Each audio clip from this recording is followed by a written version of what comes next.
Welcome, everyone, to episode 31, live of the DJ and Heel Show here on a Sunday. And as always, we got DJ with us. What's up, DJ? Nothing much. Ready to get it done on this Sunday. We're live, so we're getting it done. We're going live. We're finally done with this recording life. Thank you to the 50 subscribers we have, and 53. I think this is going to be a fun show. 53. 53 now. See, we're upgraded from last week. And we got returning with us is JJ. What's up, JJ? Fuck it, we'll do it live. Good to see you guys. Glad I could join you for this. And making his DJ and the Heel debut, Mr. Don Wayne, who just popped in. What's up, Don? How you guys doing, man? Finally, glad I had a chance to get in here. Look forward to it. Hope it's a good show. Does anybody have a vasectomy scheduled this week? I want to make sure we get that out of the way. I believe Thank DJ God. does. I believe DJ does. What a weird ass thing to put on a wrestling show. Well, we're gonna get into that, but we're gonna start today off. Well, DJ, go ahead. God damn it. So first off, Don, I missed you. Thank you for coming by. Yeah, man. Glad we can make it work.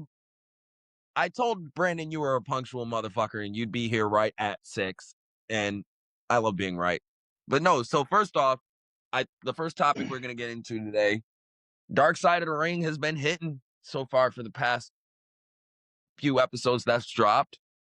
Jeff Jarrett and TNA, Dark Side. When people first heard of this, everyone thought it was a nothing burger. Like, why is this getting 3 episodes? Because it's just Jeff Jarrett and TNA. And everyone pretty much knows the story of TNA in and out. But I think Darkseid did a good job this time, specifically getting the inside perspective of things, of kind of what really was going down. And kind of also, I've been entertained that this is the shit on Dixie parade, since she didn't want to accept this. So I wanted to kind of get everyone's thoughts on it. If anyone has everyone seen it? Let me first ask. Mm-hmm. Yeah, I've seen it. Yeah. Okay, I just don't want to make sure we don't spoil anything for anyone who's in the room right now. Anyone else listening to this, I don't give a shit. But Don, I'll go to you first, Don, since this is your first time on DJ and the Heel. What was your thoughts on the first 2 episodes so far? Seeing anything that I've really learned, I'm not learning anything. There's nothing happening here that I didn't already know. There's been so many podcasts and episodes and shorts that I've seen on this through the years. I don't feel like I'm learning anything. I'm going to be honest. This doesn't feel like a natural Dark Side of the Ring story to me.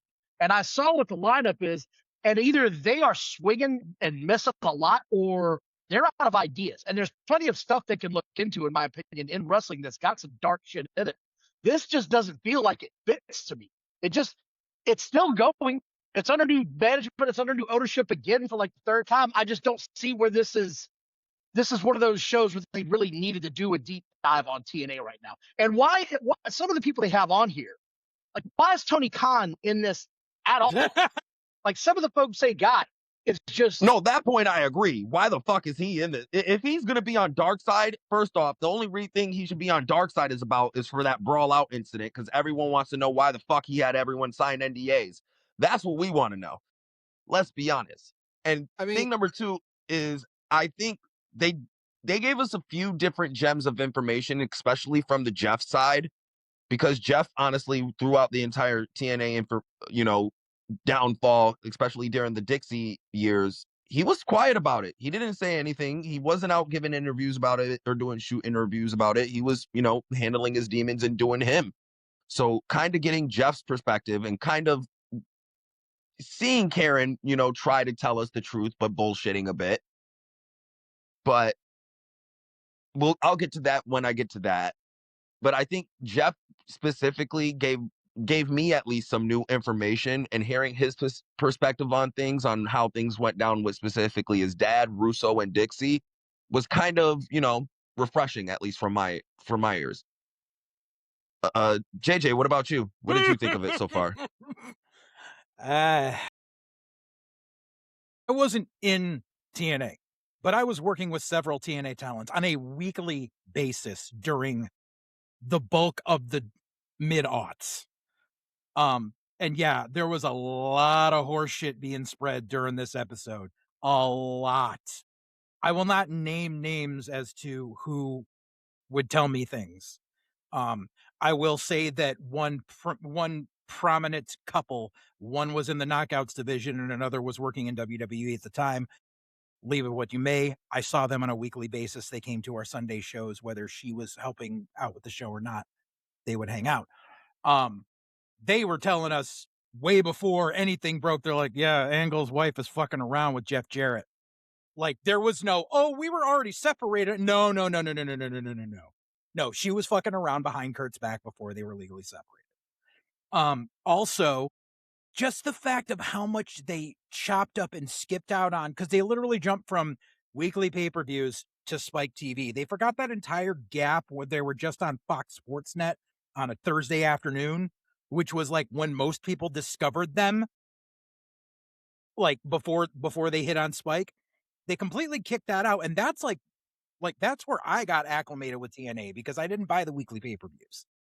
But that's where I got acclimated with it. They left out the whole NWA scam that they started doing to the indies because of TNA, where you could buy into the NWA and they still do it to this day. They reprogrammed it where you could be part of the NWA for a multi-$1,000 a year stipend, and you would be able to get TNA talents on your show for a discounted rate, which lasted all of about 6 months before Bill Behrens came in and said, if you're using our talents and you're filming this to sell on DVDs, you need to give us an extra $10,000 per show.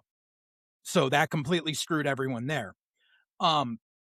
They also, like the whole thing with Kurt Angle, how they were like, oh, Kurt didn't know if he was going to be able to get in there. Any of us that were watching at the time Or knew. Kurt didn't, no, not he asked that. for Kurt his release didn't have on any options. Yeah, Kurt didn't have any options. Oh, no, Kurt literally asked for his WWE release on a Sunday, and they announced him on a Thursday. Like, he was unemployed for 3 days, and he knew he was going to TNA. He pulled the wool over Vince's eyes and said, I need to be released from my contract so I can go to rehab, and then said, fuck this, and went to TNA. Like, that's Didn't he do no the New secret. Japan thing with Brock first before TNA? No, it was 3 days, dude. It was 3 days between the time Angle left WWE. He's like, he did the fucking face-off on ECW, and then they're like, Kurt Angle has asked for his release because he needs to be dealing with some personal issues. Okay, cool. And then, boom, there's the freaking graphic of, it's real, it's damn real, with the freaking mouthpiece that says TNA on it, on the next episode on Spike. Like, it was ridiculous. They cut out DJ, so you much said shit. something. DJ, you said you thought you learned something. Here's sort of what I took away from it. Felt like a lot of one-sided, here's Jeff Jarrett's side of the story through this whole thing, and that's what JJ just said. It's one guy's opinion on what went down, and I've always found that hard to deal with. Now, they interviewed Kurt Angle for parts of this and never asked him about the wife and the infidelity. Like, that never came up. If you're going to get it from the source, get it from the source. This was a lot of Jeff Jarrett and Karen saying, oh, we weren't doing this. Why didn't Kurt have anything to say about this? If you're doing a true show. That's another point I wanted to bring up with Karen too, and I agree with all of you on that point, because they on Dark Side completely ignored the issue of the reason Jeff really got fired and sent home. It wasn't that he had the relationship. It's that he lied to Dixie about it in the first place when Dixie did ask him about the relationship. When she was hearing the rumors of and the scuttlebutts of, oh, Karen and Jeff are a thing now after behind Kurt's back, blah, blah, blah, and Kurt's pissed. And all those stories that were coming out, Dixie was hearing that shit, and she tried to call Jeff on it, and Jeff got caught lying. And that's the real issue of what happened and why Jeff got sent home. Not because of the relationship, because he lied about it. Also, I would like to go ahead, JJ. I would like to add that it's the shit on Dixie parade, but they're not going for the most obvious thing that I have heard from the horse's mouth from a couple of guys who were working at the time. Scott Hall in particular told me Dixie was putting over several of the boys. And they haven't touched it. I don't doubt it. No, it's a fact. She was fucking a few of the boys. And I think it was like a matter of jealousy that like people were paying more attention to who Jeff was fucking around with than who she was fucking around with. So they were not having vasectomies in this company, is what you're telling me. Nope. I mean, they still could have had vasectomies. But then, it might have been some of the older WWE guys, and they probably didn't have to worry about it at that point. Probably. So, But herpes but is I forever. also think, I mean, That was the other thing. It also falls in the lap. I think it falls in the lap of Dixie not wanting to be part of it, that, she can't defend herself. So you're going to get the one side. I mean, you can't, you're going to get the shit on Dixie parade if the person you're shitting on is not going to be there to defend themselves. True. And that's sort But of what also, we're it's getting like- now, isn't it? Like it's not an Yeah. actual, Yeah.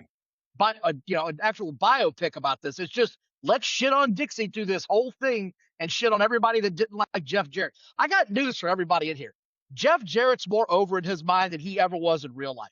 No one that I ever talked to as a wrestling fan said I went to the show because Jeff fucking Jarrett was the mainstay. No one said that. Matter of fact, WCW folded their doors shortly after crowning his ass, so that says a lot about him.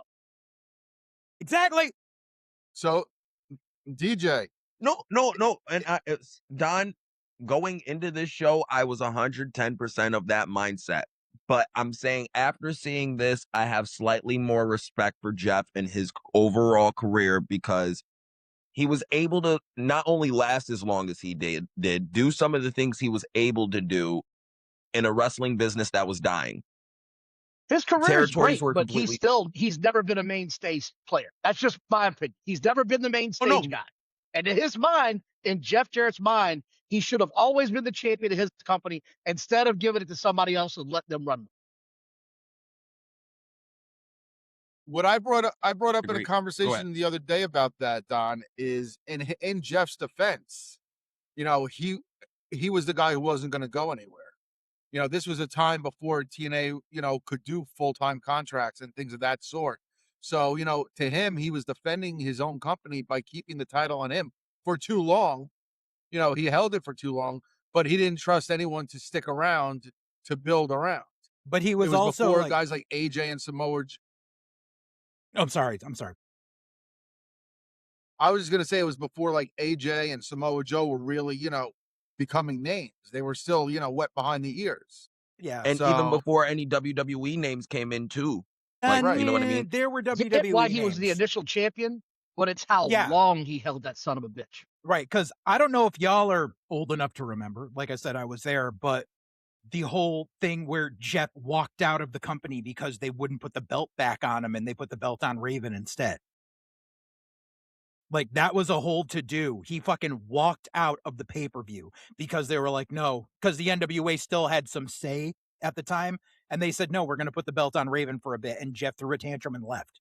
Like, they didn't fucking cover that, and that was like 04, 05, somewhere around there. But again, this just doesn't feel like a dark side show to me. There's nothing Yeah. that I'm learning. They're not going behind the curtain. It feels like a mud job. Bring me back something. Why are you going to do a dark side of the Big Boss Man? That guy was like one of the most beloved wrestlers I've ever read about. No one was running around screaming about the Big Boss Man behind the stage. What are you going to put flowers on him? What the hell are we doing here, dark side? They're No, out of topics. They're out of topics. They're out of topics as they can simple as talk that. about. They could talk about. I was gonna say they got some good topics like Del Rio. He's a great one to do a dark side on. Anything AEW. There's like 3 AEW ones he could do. Least. Tony won't allow him because everyone signed NDAs for everything, so they can't talk about it unless Tony decides to just be like, you know what, fuck it.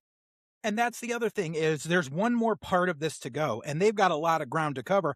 But I guarantee because it's been the Jeff Jarrett apologist hour, they're not going to cover Global Force and the freaking pyramid scheme that he was pulling to try to freaking sucker people for money with that Global Force gold gimmick. I guarantee they're never going to talk about that. Because, God forbid, and Jeff Jarrett takes any inkling of blame for anything. And the whole ex-WWE guys coming in, like they were coming in 04, 05, 06. Like, that wasn't a Dixie thing. That was a Jeff thing. Like, and I'm talking about besides like Hall and Nash, like they were bringing it, that was when they were bringing in freaking Steiner and fucking Shamrock and fucking everyone. It's not like there weren't ex-WWE guys and old timers, the joke we talk about AEW being the WWE retirement home. Those of us that were around were saying the same thing about TNA in the mid to late aughts. And like, it was, I think it was more of a prevalent problem though, in more like 07, 08 to where it was more than young guys that were coming in. You know what I mean? It was more prominent of an issue later in the years than it was earlier. Because I feel like I don't think they started getting people till like 05. I could be wrong, but I mean, Shamrock was there from day one. You know, you had guys like R-Truth there from day one. Truth. You Billy had Gunn, Killing Billy Shots. Gunn, and Billy Yeah, Gunn, you and had- fucking Road Dogg were there as the Voodoo like before they were Voodoo Mafia. They were part of 3 Live Crew. Yeah, so I mean, you had to get some names, you know, who were in WWE to like get people to, you know, Right. oh, Jeff Hardy oh, was this there in guy's there. 04. Let me tune in. Yeah, but you know, it's when the whole main event mafia and all that. So I think Angle started ushering all that, you know, Nash and Steiner and Booker and you know, like, oh yeah, we could get a good payday because they're paying Angle. So now, you know, they're gonna pay these ex WWE guys. Do you guys So I remember think when? that's Go ahead. I'm sorry. I was just gonna say, I think that's when it really, you know, the whole main event mafia stuff is when it really was an issue more than, you know, towards the beginning in 02, 03, because you had to get established and you had to build. So you needed those names. To this day, it bothers me that TNA was the last time I ever saw the Macho Man on a wrestling show. That still bothers me Same. to this day. That Ethan. 3-man sleeper hold you and me- spot. Oh God. all three of us, I agree. And when he came out, I was like, who is this old fuck? What is going on right now? Mhm. Yeah. Hair was long as shit and white as a sheet. I was shocked. No, wait, he was. I think he was dyed when he came out in But his I last remember appearance. being Yeah, no, white his for hair some was reason. short and black, and he was wearing a black turtleneck Okay. and black pants. Because he was It must have supposed to been be a part he of the was six fully man, in but he just black. like walked in at the end. Yeah, they dropped the elbow and that was it. Oh, it bothers You're me. probably you're just thinking of Macho Man as, you know, towards The the end photos before, near you know, the he end that passed came away. out where Maybe he was so. all That's white. when he Yeah. went. That's when he went all white. Maybe so. But he definitely had the shoe polish in for when he showed up in TNA. God forbid. But yeah. Damn shame, man. Brandon, you got anything else you want to add? No, just basically what you guys covered. You know, it is one-sided, but it's also one-sided because there's just no one. Everyone seems to be there for Jeff, but there's literally no one there to represent Dixie. Nobody. And I will say in the earlier thing about the Tony Khan thing, he was, unless I missed it, he was only featured for like literally 1 second in that original intro. That second episode bothered the 1. shit out of me. Right. But and There's I no agree. reason for him to be What there. point is he? I agree with that, but I'm just saying he's not. It's not like he has a giant presence in the entire presentation. They're It's not like done yet. They took. They're not done yet. I Yeah. know. They're not done yet. And the thing is, having Tony Khan appear in this was like when they had the spots of fucking Dwayne Johnson appearing in Who Killed WCW. Like, bro, you weren't there. There's no point in you being here. Well, he was the one producing it and putting money into it. That's the only reason why they had to put him on camera. I know, but And they didn't have to. Yeah. I mean, I'm sure Tony wasn't getting final say after the edit before it aired. You know, they didn't really have to. And you know, but yeah. Otherwise, I thought they were good episodes. I don't think it should be. You know, it should be Dark Side of the Ring presents the story of TNA. Like, Right. not Well, that 'cause it's an episode of Dark Side of the Ring, I because you hear guess- Dark Side of the Ring and you think like wrestling horror stories. You know, Well, the Ben- you got to also remember they already did an episode on Daphne. So they featured a fair amount of her TNA career in that. They did. But they So also, it's not like- what was it? Jason and Evan, the guys that run it, did they interview with Cornette where they said they wanted to do a Who Killed TNA thing like they did with Who Killed WCW, but Vice wouldn't give them the time. So they just rolled it into this season of Dark Side instead. So this was supposed to be its own standalone special that Vice was like, nobody gives a fuck about TNA. I mean, I hope in the third episode we get a face to face with Cornette and Russo, like in the same room. That ain't happening. You know, Oh, no, that's not Shit. going to happen. Cornette needs a With- bigger payday for that. with just like a sheet of plexiglass between the two, so they can't contact, but they can get as close as possible. Like we're all old except for DJ. You know, remember Indiana Jones Yeah. and the Raiders I've of the seen Lost Ark? Indiana Jones, asshole. He falls into the snake pit and the cobra's right there, but Yes. you know the plexi. You could, if you see actually see the original cut, Mhm. you could actually see the The reflection plexiglass. in the Yes. plexiglass. I believe of the snake. Yes. So This is what that's they're what you need. this is what they're covering, by the way, this season. The Big Boss Man, Paul Orndorff, Missy Hyatt, Zach Gowen, the Renegade, and the backstage match between Samoa Joe and Necro Butcher. Yeah, like Zach So hold Gowen on. doesn't need The an only episode. good one, the only good one is going to be Missy Hyatt Why does she Yeah. need an episode? if they do the right. Because there was But there was it's a on the big dark controversy. side. So if I could, with Missy Hyatt, there was a big controversy back in the early '90s in WCW because there was like a spot during a pay-per-view where there was like the original wardrobe malfunction and her tits came out. And then apparently she went to Turner Studios like a couple of weeks later and walked into a boardroom, and one of the board guys had that still frame blown up into a photo and on the wall in his office.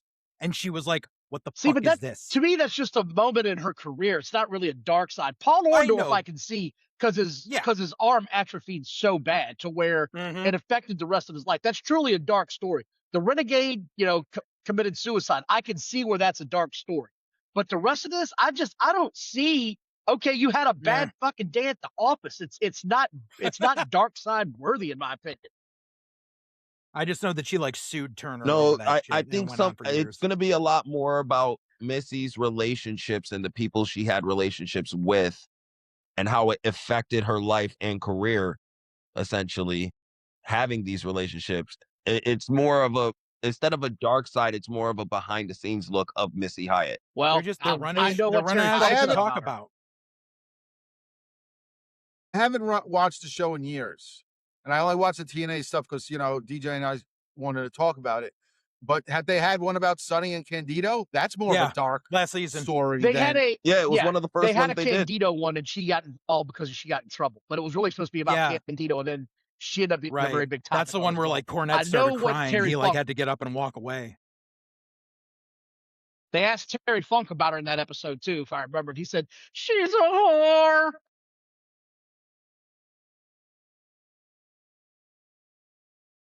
My horse is Speaking of sick. whores, let's transition to what happened last Wednesday or Saturday if anyone watched that shit. I'm not. I didn't. All right, cool. So let's just talk about Wednesday. Well, wait, I want to get the boys' opinions about CM Punk winning the title on Monday. Let's start off. You want to do that first? Okay, we'll save the best for last then. I mean, we'll go in order. Let's go with Raw. Brandon tells me I could run the show and says, "Fuck this! I want to talk about Raw anyways." Well, you asked. I mean, it's all related because if we're going to talk about SmackDown, we got to talk about Raw first. No, you're good. So, what are your opinions on Punk winning the title and then Sammy having the 9 days? I think what they did with Sammy's character after the match is over with is more interesting than what they've done for the past year and a half with Sammy overall. I want to see more of Psycho Killer Sammy. I want to see more of that guy. That guy entertained me. That guy made me want to watch him next week. That guy makes me want to follow what he's going to do next. CM Punk is a huge name. However, one of them sons of bitches got to turn heel, and they got to turn heel fast in order for Cody and CM Punk to matter. And this is sort of the parallels that AEW and WWE are running right now with their main event titles is fascinating to me. Both companies has faces facing off against each other that nobody really particularly seems to want to give a shit about because there's no meat on the bone. Personal issues draw money, and I don't have either one of those in either one of these companies right now. The only thing that seems to matter, quite frankly, is the Oba Brock match. That's the one thing that's actually got my attention. I don't give a shit about CM Punk and Cody unless one of them turns heel, and I think we all hope it's going to be Cody, but Punk is probably the better heel in the long run. On the other channel, you've got the poster boy of the company, Billy Ocean Spray, with the Cracker Clan facing off against Finger McBang Chicken guy, and I don't give a shit if I watch that or not because I've seen those matches a million times. I don't want to watch Finger Chet anymore. Why is he back? Why couldn't you give me MJF versus Billy Ocean Spray? It made sense. It was heel versus heel. So I like the Punk direction. They need to do something bigger long term to get me invested in that match. It's the same thing with Roman and Seth. It's two baby faces, essentially. Yeah. So we have three major main events between two companies that are essentially babyface versus babyface right now. It's stale. No, It's white bread stale. So I'm with Don for the most part. He sounds like he listened to Rock and Ropes on fucking Friday, because he pretty much said verbatim everything I've said about WWE and the Raw picture and everything.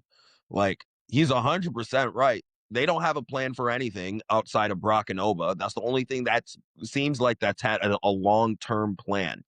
Everything else has been shit they're throwing at the wall and seeing what sticks. And in terms of who's turning heel between Cody and Punk, I think Punk's more profitable as a babyface, and you can do more with him as a babyface. I agree with you on the mic. He's a better heel, but Cody, there's more money in a Cody heel turn than a Punk heel turn. I don't disagree. Punk heel, if Punk turned heel, his money doesn't change whatsoever. He doesn't make more money. He doesn't lose it. With Cody, he's making generation. Again, you're feeding families with that heel turn, especially if they do it right. So I think if we're turning either one heel, it has to be Cody. It can't, especially everyone saying, oh, Cody's the golden boy. He's their golden boy. He's the golden goose. He's the perfect motherfucker to turn heel right under everybody's throat to help increase some interest, if exactly what WWE's trying to do. Increase interest and increase dollar signs. That's their whole MO. Turn Cody heel, keep Punk babyface, keep Punk the underdog. Punk has been phenomenal as the underdog babyface most of the time in most of his feuds. Him and Roman, he was the one thing keeping that thing together. Him and Drew, he pretty much helped carry that shit with Drew on his back. Punk can do the underdog babyface thing a lot better than Cody can at the moment. And Cody's just getting less over by the fucking day. And we real need quick, to turn him heel. I want to answer Brandon by this, by the way. The other best part about this, by the way, is WWE once again proving the Meltzers and the dirt sheets of the world don't know fuck all what's going on in that company. Because a week ago, it was reported that CM Punk's in the doghouse and he might be leaving. A week later, he's their world champion. They don't know dick about shit when it comes to the WWE anymore, and it bothers them to know. Hashtag J Cup's an idiot. Another thing is, though, with the Punk and Cody thing, you're going to get the same effect when Randy turned. You're going to get them cheering Punk turning on Cody. That's going to be the problem too. I think Punk's in a position almost like Randy, where even if he turns heel, he's still going to get cheered. So your only choice to do it is to have Cody turn. But I also don't believe it's going to be before SummerSlam. If it happens, I think it's going to be at SummerSlam. I think they're going to save that moment for the PLE. I don't think they're going to do it on TV like they did with Randy. It's a lot of unsold tickets right now. A lot of unsold tickets. Well, hold on. That's another point I wanted to bring up too, because I got into it with a bunch of people on this point overall in the week. And this is how some people are unintelligent about the history of wrestling and understanding location fucking matters. Okay. Can anyone name a show ever in wrestling history drawing over 25K in Minnesota? Yeah, Minnesota. I sent you the screenshot. Actually, the 1986 was the largest paid attendance for a wrestling show in Minnesota, and it was the AWA, and it was like that makes just sense. over 23. It was just over 23. That makes the sense. last pay-per-view. The last pay-per-view WWE had in Minneapolis was, I believe it was 2019. I saw it today, and there was only like 6,500. It was also 2019. Minnesota, no, you but suck. let me explain. But I'm explaining to you a few reasons why. One, Minnesota is not a travel destination. People don't go there. Nobody wants to vacation there. Nobody wants to spend time, money, or effort to go there. It's not, people out of town aren't going to fly there. So the only people you're going to get are the people in the fucking state. Holy shit, Brandon. What are you drinking on? The fucker's got the whole bottle. The whole bottle of Sunny D. Sunny D. It's a small one. That's for the family to have. Holy shit balls. No, it's not the big one. It's a smaller one. My ass. From the dollar store. This bitch is sucking on a gallon of Sunny D. Can I get my input on this? Go ahead. I forgot where I was. So you were talking about Minnesota not being a travel destination, and you're correct on that. The issue is okay. I'll finish my point later, but go ahead. The issue is the city of Minneapolis has paid TKO a fucking mint to go there. So TKO doesn't care how many tickets they sell because they already got paid by the city to fucking go there for 2 nights. It's bringing commerce to the city. No matter what they draw, which I don't see them filling the stadium 2 nights in a row, but I see them filling a good portion of the stadium. And it's going to be the same basement goblin bullshit where people are going to take pictures of, oh, look, here's an empty section over here where the cranes are. They didn't sell these tickets, not freaking figuring out that, oh, they sold all these tickets. But they're getting paid to be there. They're there because Minnesota wanted a WrestleMania, and they said, we'll give you a SummerSlam, because they damn well knew people weren't going to travel to Minnesota for a WrestleMania. They knew that ahead of time. They have people in the they have the people in the marketing department that are like, you're not a prime demographic. I mean, as it is, like, they're talking about doing a PLE in Milwaukee. Like, that's not going to be a Mania either. Like, that's going to be like a one-off. Like, but whatever. It's in your house. And I hate, right, exactly. Also, and I hate to bring this up, so I will leave it brief on the matter, but Minneapolis has a stigma to it because of events over the past 6 months, and people don't want to go to Minneapolis right now. And I will leave it at that. Say. Because I don't want people yelling at me for let me this, continue, because thing. But Minneapolis is not a friendly place right now to people who don't live there. No, so you made my second point for me, JJ, because I was going to bring up the fact that WWE is getting paid for this. It's not like they booked this. The state of Minnesota asked them to come do this show, and we're going to give you money to do this. They're not going to turn down money. Right. They're going to give them a show. That's why they went back to Vegas. And again, when we're looking... Exactly. And again, when we're looking in the broader context of things, the fact that there hasn't been a show in Minnesota to ever draw more than 23K, let alone a WWE one. And they're going to draw significant. They're going to break that record easily. They're going to get a pretty fair walk up, and they're going to break that record. No ifs, ands, or buts. And that it's going to be an actual amazing feat. But I hate it when these idiots online and these fucking bottom dwellers and these people who think they know numbers and think they look at numbers because they listen to fucking Meltzer instead of using their own brain that they were fucking born with, and actually try to look for context for everything when you're making these arguments and you're having these discussions, so you don't sound like a fucking simpleton. So when you're seeing all these people saying, oh, WWE can't sell out SummerSlam, blah, blah, blah. Well, not gonna my sell whole out argument to y'all idiots is location, location, location. Because I don't know if you guys know or not. Go, I'm sorry, go ahead, Brad. I was going to say another thing they're leaving out of context is they're just bringing up one day of SummerSlam. No one's talking about Sunday. Right. Everyone was just talking about Saturday only. Right. They have to event. I think I saw once they announce what's going to be on each night. Like night 2 has 25,000 last I saw on Thursday, and night 1 has around 24,000. For what they're doing, they need to be turning up the stove on these wrestling angles. They need to be giving their characters something to sink their teeth into. This is some vanilla pudding bullshit I'm seeing right now. Monday night was one of the best Raws I've seen in a long time. And then they turn around Friday and it was like watching milk butter. It was like, what the fuck? What is this? Somebody hit somebody. Right. And if I could, my whole point though was just saying that, you know, the online conversation is only about Saturday, and they're like, oh, SummerSlam only has 22K sold. It's like you're forgetting a whole other day of tickets sold. Right. You're forgetting that it's 3 weeks away. Right. Everyone's learned that you don't buy early for WWE tickets because they're going to get dropped in price towards the, you know, a week before the event, and the way TKO is pricing people out. So, you know, to really believe that, you know, they're only going to have 22K for Saturday SummerSlam is just tribalistic bullshit. But you brought something up that does bother me is WWE's pricing out the average fan, and that's got to stop. It does, but they're not gonna do that until they start noticing a significant dip. But we'll get to that in a moment. I just wanted to talk about like the matches announced and everything. And yeah, I agree with it. I've been saying it, and I will repeat it till I'm blue in the face. I've been saying it ever since they announced Mania 2027 in Saudi. I said they're going to rest on their laurels for the next year, and they're just going to book safe because they don't care, because they know that there is a giant fucking mountain of money come April. And the thing is, they're getting lazy about it, and they don't realize that once they come back home from Saudi, they need to keep people interested. That's when the dip is going to happen. Mark my fucking words. But so they just put up these bullet points of this is what we want. And unfortunately, there are still fingerprints of the old guard there, because I am fucking sorry, but Punk versus Cody did not need a belt.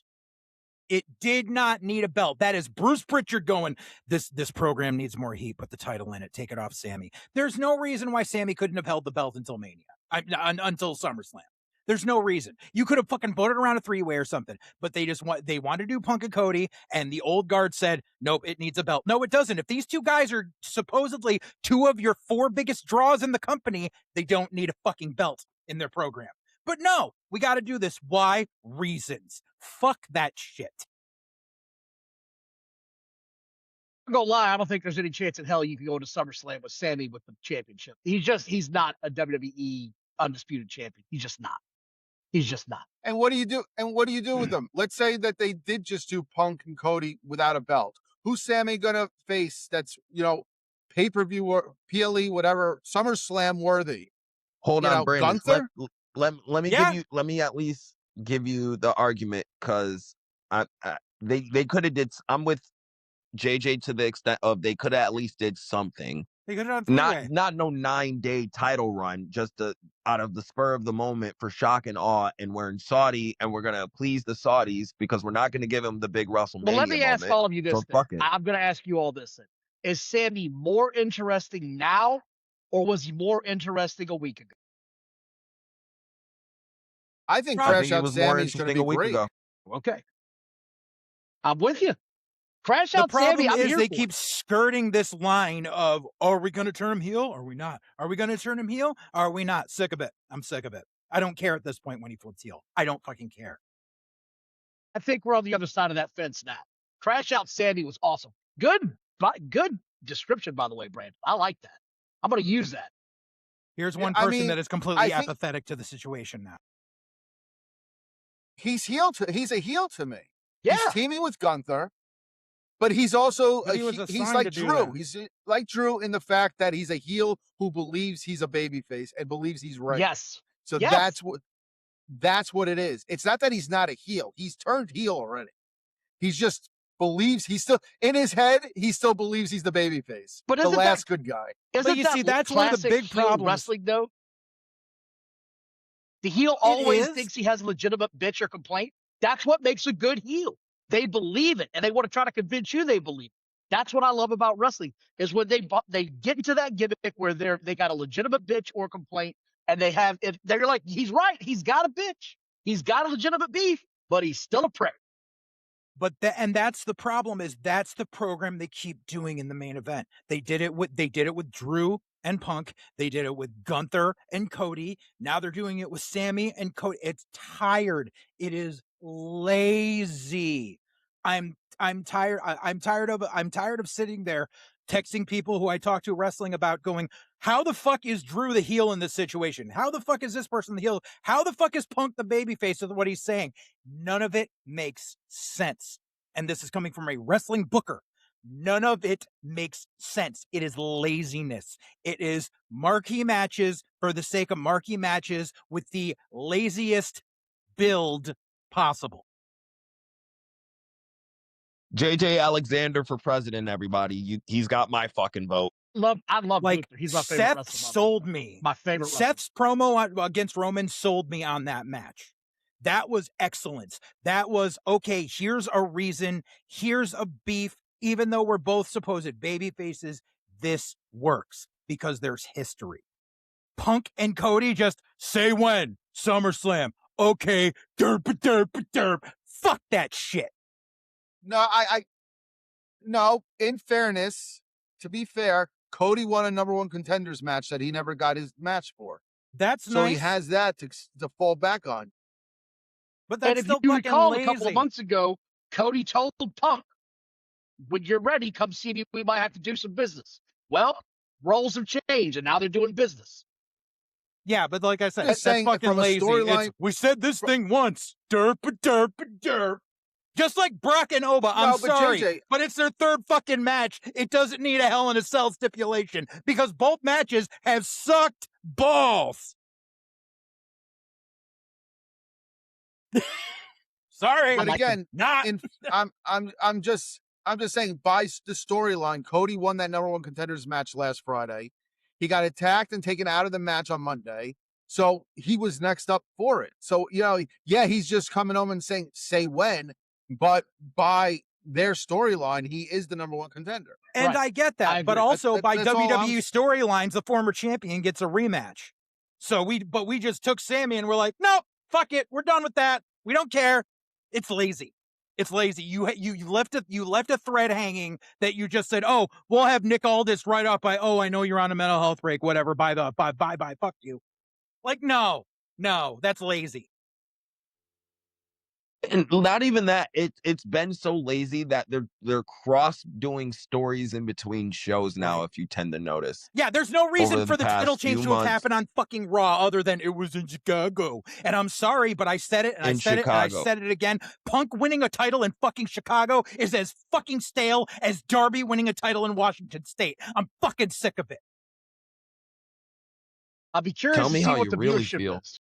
Fucking hate Phil Brooks, okay? And I hate Cody Reynolds. They are both cunts in real life. So you got a personal issue with them, not so much professional. It's professional because they're professionally in the locker room, they're douchebags. Okay. No, but hold on. Let me get back to the point I was making though, in terms of WWE and their booking, and JJ being 100% spot on saying it's fucking lazy, because that's 100% what it is. And I've been one of the many people touting that WWE has not given a shit about their booking. They're throwing shit at a wall They on a don't week care. to week basis. I'm used to a WWE of them at least having somewhat plans in advance, especially with how good the Bloodline shit was in the latter years, where yes, you had that lull period, but there was a reason for that lull period, and they could explain that why, because when we finally got the big thing that actually happened, okay, now we understand why all that little shit was going on the entire time. That we need more of that shit. We don't need a bloodline per se to save us. We need a story like the Bloodline, something that's interwoven through the show from a week to week basis to get us interested. We need, it's like they forgot how to do long-term storytelling and they're half-assing it. I'm We looking kind of forward to need Nick like what Aldis and Triple A's Gunther. doing. That's been fun to watch. I'm looking forward to that. Nick Aldis and Gunther, that's been building for a while. I think that's a good Yeah. storyline. You may Yeah. not like the Oba matches. A lot of people love them. I'm one of them. I enjoyed them. I don't need Brock Lesnar and Oba to go 20 minutes. I want to see Oba and 8 to Brock's the best 12 thing I've minutes been of looking just forward to. absolute hammered shit going on. Because they're big boys. They're not going to be the guys running the ropes. I know what I'm I'm not getting when I expecting a watch, technical and they deliver. masterpiece, but yeah, I'm not expecting a technical masterpiece between two big guys, but it's boring. It's literally spamming moves on a video game. It's F5, F5, F5, No, toss, see, toss, uppercut, F5, Bubba, done. It's boring. It's fucking I boring. disagree. Hold on. In terms of Brock and Oba, I disagree with you on that, because at least with those two, they do have one of the hotter stories going into it. The matches are simple, yes, but at least they have a lot of sizzle to cover the stake which is their match. You know what I mean? When you know what we're getting is just big move, power out, power out. Maybe Brock doing a little bit of selling, and Brock is Brock really selling, you're funny. underappreciated with his. I'm saying Brock is underappreciated when he does sell. He does great selling. Because He when sells his ass off. Well, when Brock sells, somebody's getting over. That's why. Look at Oba now. Exactly. So I think in terms of Brock and Oba, they're the two type of guys who don't need to do that much, because they're already getting the most out of everything that they should be getting. And actually, that's one of the few things WWE has done right this year is Brock and Oba, except for the build to the last match. I thought that was kind of fucking lazy. Brock should, if you're gonna do a Hell in a Cell match, Oba shouldn't have won King of the Ring. That's Right. booking common sense 101. Right. Anyone was a bait and who's switch. been a actual booker or knows anything about booking would know Brock should have cost Oba King of the Ring, and then that's the thing that draws them to Hell in a Cell. That gives the match the type of heat, instead of we're just gonna have a random Brock Lesnar pull apart we've had with every Brock Lesnar feud, and that's how we're announcing Hell in a Cell. And that part was kind of lazy, but other than that, everything with the Brock and Oba feud has been phenomenal, at least in my eyes. How long do you think they go in Hell in a Cell? 12 minutes. 15 minutes. 12 minutes. 10. Somebody's going to get color. I'm sure of that. Somebody's getting. Brock. Brock's getting color. They're not gonna No one's risk gonna get their color. new investment of Oba and having him get juice Not in that that. match. Brock's going to get color because Brock's going to choose to get color, and there's Exactly. nothing they can do about it. Exactly. He's going to be the son of a Oba- bitch ramming his head in that fence. Oba has, more to lose than Brock. They're going to, I mean, if they're not planning color and Brock decides to do it himself, what are they going to say? What are you going to say to Brock Lesnar? Hey, please don't That's do When's that the again. last time you saw Fuck Brock you. get color, though? I don't recall Brock getting color anytime in the last decade. No, Probably last That's time it why- was. He's got it a few times that I can recall. I remember seeing him in the Crimson Mask a couple times. Not like crazy bleeding, but I know he's cracked his head on that damn post on purpose. I don't recall it happening since Probably in the last Hell in a Cell with The Undertaker. Probably so. Hold on. So technically, I'm supposed to be in charge of this, so I want to bring this up to you guys before we go to SmackDown. Let's talk about this lackluster women's division and what the fuck's going on both sides. Yeah. Because it's like on the Raw side, and Hub brought up this point, so I have to bring it up because he's right. They pretty much kept Liv cold because Stephanie got injured and they had no backup plan for it. Because again, like DJ said, they're planning everything on a week-to-week basis. So, of course, they didn't have a backup plan. So now that her and Io's kind of kicking up, do you think that they're going to transition the belts off of her, or they're keeping this on Liv till Mania? Well, they're I don't taking the give a belt shit off her. right now about women's wrestling in any way. It's the most They're taking boring the belt aspect off her. of the show Roxanne's week flipping, in and baby. week out. Just everybody's injury prone. It's gotten to the point now where it's almost unwatchable because of how many people come and go. You don't know who's hurt one week, who's out the next. Until they can reset this entire mechanism, it's just a waste of about 20 minutes every week on my television. I don't give a shit. So hold on, Don. Let me at least get my perspective on why I think everyone's so injury prone. It's because all these women now are trying to work like the guys, and it's like they're not trying to work like they're 120-pound girls. They're trying to work like they're 250-pound guys and take 250-pound guy bumps as women. And I think if they worked matches more like women and more like a Becky, a Charlotte, a Kendall Gray, if you work a match more like that, you're less likely to get hurt. But if you're working a match more like a Sol Ruka or a Roxanne, your injury is going to be cut 5 years short because you're trying to do all this exponential flippy dippy shit that your body naturally cannot fucking handle. And I'm not saying it to be sexist. I'm saying it to be true. Unless every woman is built like Tamina or Charlotte or Jade, you're not going to get away with doing all that flippy dippy fancy shit to your body and run out unscathed. But you don't see I'm just you don't saying the see truth. Jade doing all the flips either. She's a power wrestler for a women's division, and that's what she is. I think I'm just that's saying in terms of taking the beating, in terms of the I know, body the wear and needed to tear. take the beating that these women beat. I think that's the problem with Rhea. Her body transformation went from being so muscular to being so thin, and that she dropped that muscle. And I think that's why she's been getting so injured so much recently. No, because she her got body injured has recently changed so because much. Jade is sloppy as fuck. Sorry. I don't know what's going on with Rhea. I'm not going to try to figure it out, but she doesn't look healthy, and somebody needs to get that girl some help before she steps back in the ring. That's just my honest opinion. I think there's something very wrong with her mentally right now. Well, she has admitted she's been going through a eating disorder. Yeah, which is scary as shit, man. If you know anybody that's No, gone but through I that, agree with that's you. scary. And if you're in this business, nah, that shit ain't gonna fly. You're gonna get hurt every time.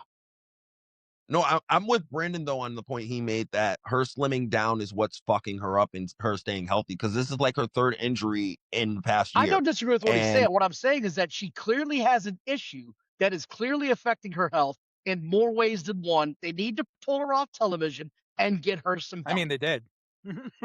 Well, that's the other thing is like, why have we not stripped Rhea of the belt? She has a partially torn meniscus by her own words. What I mean, I get you want to try for a couple of least weeks, that's- hoping that she's gonna, That's what's get being through said. it. But we're at a point now where 2 weeks out from SummerSlam, and she hasn't been on TV in 5 weeks, and now you have no program for that title. No, I agree going with into you. SummerSlam. I agree with you. It's a dead belt. It's a dead division right now. Nothing's happening. Liv Morgan has been on an ice cube ever since her god awful debut with that video. Reset the whole damn thing. You brought out a music video with her ass. It was trash. Did you girls get hurt? I don't know what's going on. I can't stand watching it right now. Get rid of it. Get it all off my TV. God damn it! I should have started the segment with trouble, trouble. That's the women's division. The other issue is there is just such a saturation of women's talents because, unfortunately, you have a bottleneck of women because Sean decided to just push fucking women for the past 3 fucking years on NXT and hardly make any male stars. And I'm not saying there's not a place for women's wrestling, but that's all he did was fucking push women. And now you've got all these women that came up and they're not getting over the way that Sean wanted, because Sean doesn't seem to realize that the same 200 friends and family in fucking Florida are not the fucking general audience. And they're trying to get Saul over. I think Saul has gotten over, but fucking Timu Toxic Attraction, fuck all 3 of them. They're not worth a goddamn fucking piss hole in the snow. You still got to bring up Zarya. She's still stuck in fucking NXT. You got fucking Lola Vice. She's still in NXT. They got to come up eventually. You got no fucking room for them because all Sean kept doing was, here, more women, more women, more women, more women. And just going, I don't know what the fuck to do with these chicks. And it's a fucking clusterfuck. You've gotten to the point where you need to make a women's division show or else stop it. Because there is a saturation. JJ, you forgot. Hold on, JJ, you forgot the first one. They can't. Roxanne, she's stuck in mid-card purgatory. Right, Roxanne was the fucking prodigy. And she can't be a prodigy when she's stuck being the 3rd fucking banana in a stable that should have gotten fucking disbanded 2 years ago. It's ridiculous. Do a women's show because no one's going to watch. Women have always had a niche in the industry. They're not the main event. That's not why people tune in to watch. That's why you give them a show on Tubi. And right now, my biggest issue with women's wrestling is it's too fucking prevalent on my TV every time I watch. That's my issue. And there is good women's wrestling, but yeah, it's just like they're like, we have all, and that's the problem of who has been running the fucking developmental, because he's pushed too many fucking women. Everyone can say, oh, well, thanks to Sean, we have Oba and Trick. That's nice. Like, besides that, you got Mello fucking floundering in the mid-card. You got Ricky Saints floundering in the fucking mid-card. You got no one else that's just fucking come up, and none of the guys down there, other than the guys, some of the people they recently signed, have anything near stardom attached to them. So what the fuck are we doing here? It's ridiculous. We can move on. Yeah. All right, I feel like there's still something on SmackDown. Now, unless Brandon, you got something to add? I saw you were about to say something. Baron Corbin's back. Yes. God damn it! You're just stepping on my feet. You know what? You just literally asked me, is there anything else I have to say? So I brought it up. I was talking about the topic. Every single one. I told you. Again, you could just host the show. Yeah, Baron Corbin's back. The real question is, who gives a shit? It's interesting. It's something different. I mean, it's different. It really is. It's different. It's something new. Baron Corbin as the homeless guy was like the best gimmick he ever had. I was just going to say, if it's not Happy Corbin, I don't want to see it. And then Vince McMahon shit on somebody's head and changed the direction. I don't know what he was thinking of changing because it was going fine.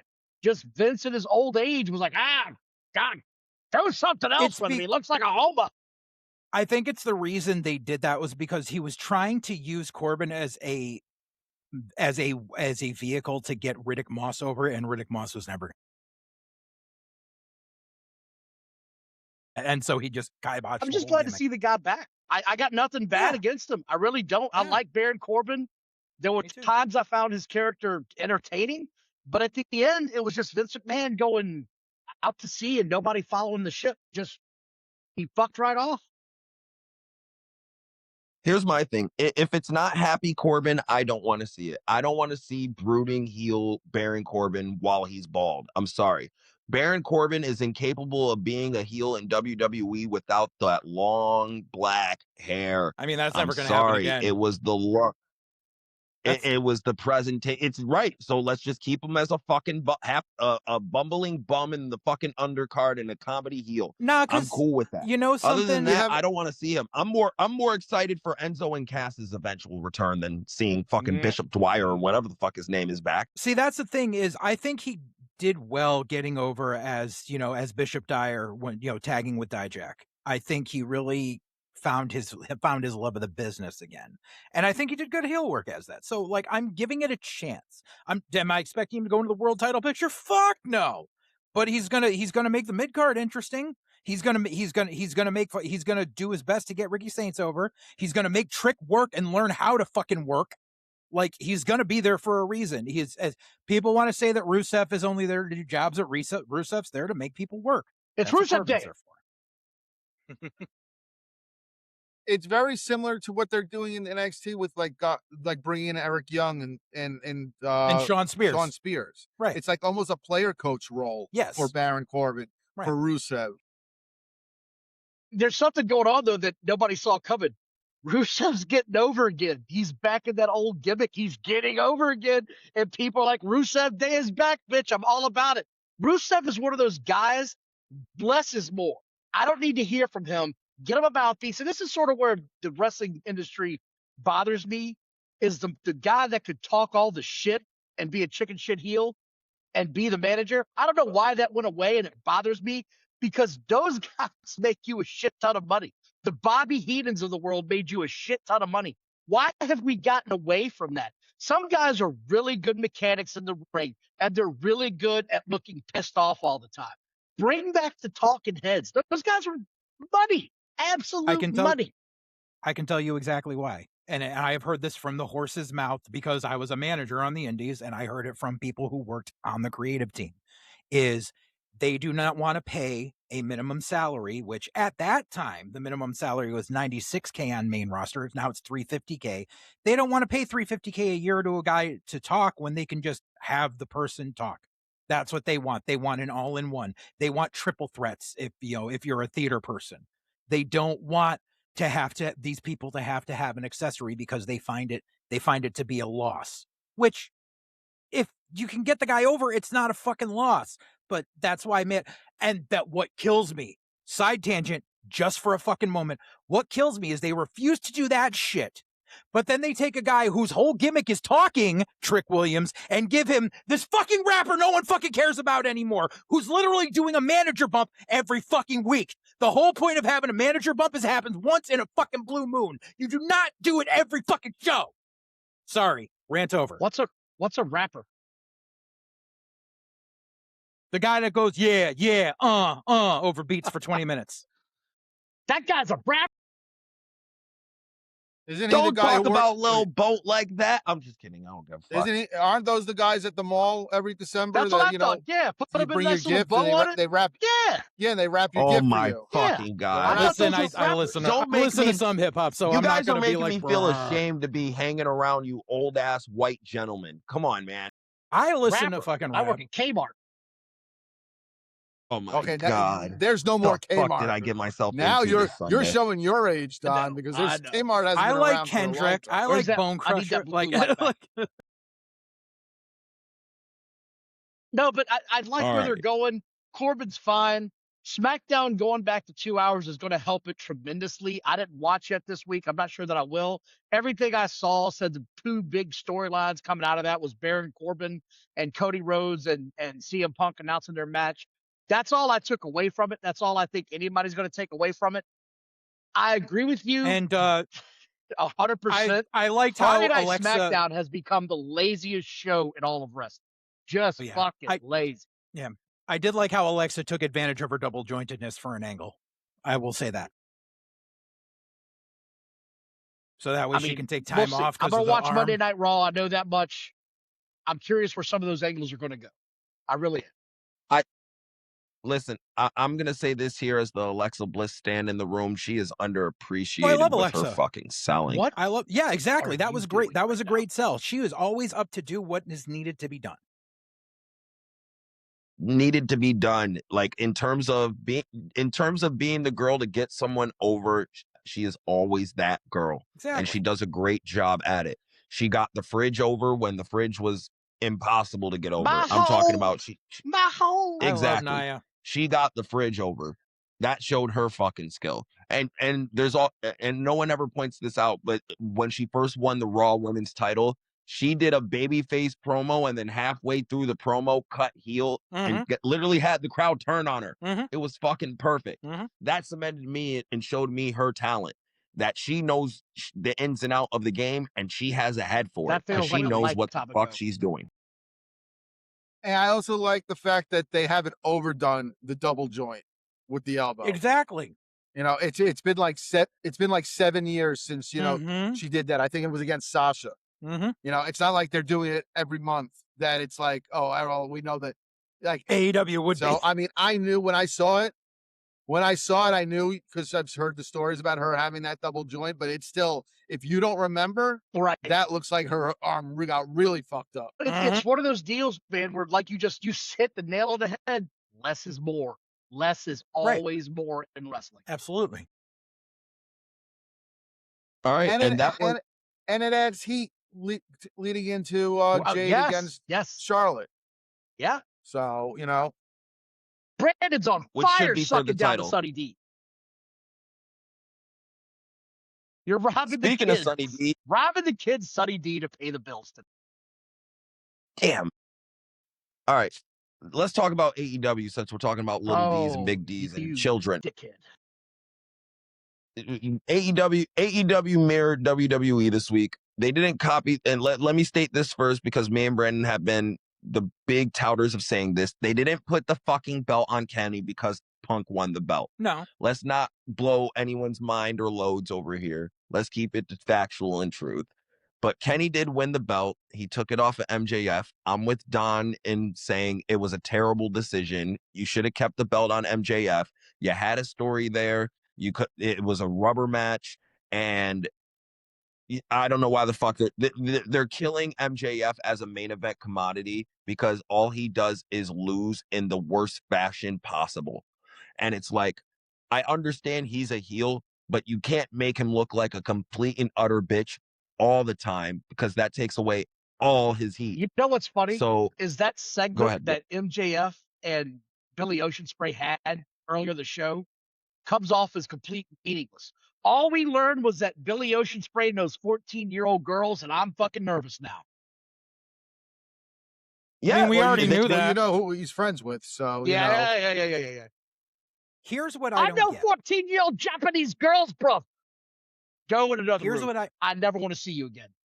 Right. Go away. Never talk to me again. Here's what I don't get. Okay, so number one, I'm still of the mind that it's not going to be Kenny versus freaking the grape apologist at Wembley. I'm still of the mind. So you're one of those. You're in that mindset. You're in that mindset that this is not the end of, because they announced it as soon as that shit was over with. Like, it's factual. This is absolutely They did. However, they still have one pay-per-view to get through, and I still believe that because Tony is Mr. E-Fed Booker, it's going to be a 4 or 5 man clusterfuck match.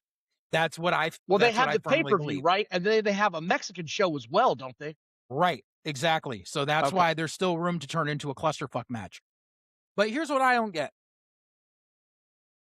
Why do you have the face-off between MJF and freaking idiot out there in the parking lot where it's like, I got here with you, blah, blah, blah, blah, blah, blah. And it's obvious that stupid bruv motherfucker wants to face MJF for the belt. So then why is he interfering during the title match so that MJF can lose the belt when that's who you wanted to face? Zero psychology. Zero psychology. Well, he's a man-child. He's the man-child. That's what he does. That's what the man-child does. And they literally... No, but I'm with you. Like, yeah. No, go ahead, JJ. And I think I said it to you on Twitter, Brandon. They did the WCW playbook. They did Hogan Goldberg in their eyes. They gave it away for free on TV instead of selling the pay-per-view. Because it was announced for the pay-per-view, and they're like, nope, we're going to do it here so we can pop a rating, which, congratulations. You didn't even break 800K doing it. But they did pop a rating for AEW. They did. I'll tip my hat. They did a good rating for them. They can't And even to hit your point, 800K. JJ, it's like you. To Go your ahead. point, though, you sacrifice your pay-per-view in Montreal. You intentionally created this pay-per-view in Canada Mm-hmm. to put, Right. the belt on Kenny. Right. You are not selling great tickets for Montreal right now. Right. And you got people who purchased those tickets to go see that pay-per-view knowing in their heads that they MJF. were going to see Omega win the title. Yeah. So now you just took that away from people who bought those tickets Uh-huh. because you're not going to get that title change and you're not going to see Omega getting crowned at the pay-per-view. So if MJF is perfectly healthy and that's not the reason they did it, and they did just end up doing it just to pop that rating, then they need to be held to task. If MJF is out and they had to get the belt off MJF, then I think we can give it a little bit of leeway on why they did that. But you still could have held off on this match until then. You still could have waited. Especially if he was injured. Because you could have given MJF an extra 3 weeks to heal up. And if he's not understand that, but healthy I'm by saying then you go ahead and you have the match. But this was just out of left field. This is a man-child's mindset. He has no idea what he's doing. He's playing with his dolls, having them win, and then he goes to the ring and says, "This is what we're going to do, guys. We're all friends here." This is and literally what's going to be the excuse this Wednesday when the ratings drop back down to 625? Right. This is literally what if they don't so even hit 600? Yeah, exactly. This is so Tony can book Kenny versus Ospreay versus MJF versus Moxley versus Darby, or some rigmarole, or Andrade. We can't forget about Andrade. Like all that shit in there. We can either do that, or this was literally to take the belt off MJF so that he can have a stupid garbage death match with Foley at Wembley. But then you add into all of this shit, why is Billy Ocean Spray with the Cracker Clan, the biggest heel faction, or the heel faction within this group? Why is your biggest baby face in this heel faction? And this weekend, him and Moxley took on Grill Daddy and his grandson. What the fuck was that? And sold. Oh my God. They went to a segment. Grill Daddy was getting shit in. Yeah. Yeah, that should have been a squash match. I agree. For that match to go 8 minutes. Yeah, it should have gone 3. I think it went longer than 8 minutes. Oh, it did. It was like 8.5 minutes. It was something like that. Grill Daddy was getting in offense. This shit was embarrassing to watch. It was bad. This was horrible. I was watching it live. I was the first Dynamite I watched in over a year. But yeah, and it's just the whole point is they're literally doing that so eventually when Ospreay wins the title, Moxley can turn on him, so there's your first contender. That's literally all they're doing. And that's also what I'm calling that guy. His name is Grill Daddy. I also think it's part of the story that they're trying to tell with it when it comes to Ospreay, and it's almost like Omega is the angel and Moxley is the devil on each of his shoulders, and he's getting pulled in 2 directions. So I think that's why he's with the Death Riders. They're literally going to, I'm telling you right now, when he wins the title, they're literally going to rip off the Evolution spot. Because they already hoisted him on their shoulders once. They're going to hoist him on their shoulders and then because they're not original. What if they flip it around and he takes over the Death Riders? And now you have the interesting. Now you have a storyline. That's only happened to Moxley's going back to WWE. Where he says, Moxley, you put me out of business. Now I'm putting you out of business. That's actually a really great idea. So I can guarantee you we're never going to fucking see it. It won't happen. Good booking, I'm just saying, Brandon. I would rather that. I would rather it be, that Ospreay was doing all this to use the Death Riders, despite the fact that Moxley, broke his neck last year. Right, exactly. But he's been doing this to kind of like take everything away from Moxley, and now he's going to take his crew. He's going to take the Death Riders away from him, and they're going to turn on him. Something they should have done a year ago. Today's a year since All In. I in hope Texas. You're right. They should have turned on him then. Brandon, I so hope you're right, because that would be a really good storyline. But I think we're going to get the same shit and the same jar that we always get from this company. A shitty ass ring, a non-logical storyline, and some bent posts on each end. But do we By get the to way, the talk ring about the was fact that atrocious. they had to use a sex pest ring? That ring was atrocious. Awful Wrestling. I don't know if you guys follow him. I'm sure you do. But he I was pointed it doing out Awful's live immediately. stream with him. I was the Yeah, one that he was pointed it like, out on "This Awful's live shit." stream. Okay, there you go. This shit was ridiculous, man. You could, when I was first watching it, I couldn't tell what it was. I was like, something doesn't look right about this ring at all. And then they got in. I was like, oh shit, this ring is tiny. This is Yeah. tiny. I can tell you what happened. I can tell you what happened was they brought their ring, but they had that big ass ramp and they didn't measure the dimensions correctly. So if they were to put their ring next to that big ass ramp, there would have been this much space between this side of the ring and the commentary tables because they had nowhere else to put them. So they panicked. They're in Florida. Kenny called his buddy, the notorious sex pest Chasen Rance, and rented one of his 16 by 16 rings. God, man. You hold And I that pointed down all to that the out on man. Awful stream. Good job. What did you guys think of the look though of the show? Like, you know, that WCW, you know, Panama I'm glad City you type. said that. I'm glad you said that. There's a reason WCW was considered less than even in the 90s. And that set was a prime example. It looked And getting hokey. It sand looked stuck in his corny. fucking eyes for half the match.